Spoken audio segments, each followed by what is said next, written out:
Good morning mga kananay, Good mga morning, katatay. Tara, samahan niyo muna kami sa aming gala time ng mga Thunderbirds. Makulimlim na panahon. Maganda yan sa ating mga may edad na ganitong makulimlim, hindi masyadong mainit. Pwede mo nang maglakwalakwatsa ang mga Thunderbirds.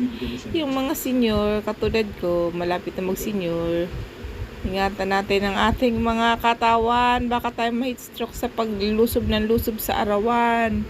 Yung ganyang panahon, ganitong panahon, makulimlim, medyo may pag-ulan. Magdala rin po tayo ng panangga sa ulan, payong, sombrero, kung ano pa mang pwede nating dalhin. Mag-iingat tayo lagi.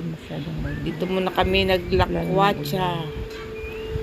Nagpagpag muna ng stress. Sinama lang kami dito ng aking my one and only daughter. Ayan. Thank you guys. See you next video. Ingat kayo palagi. Huwag kayong magbabad sa ulanan. Ako, uso ang sakit.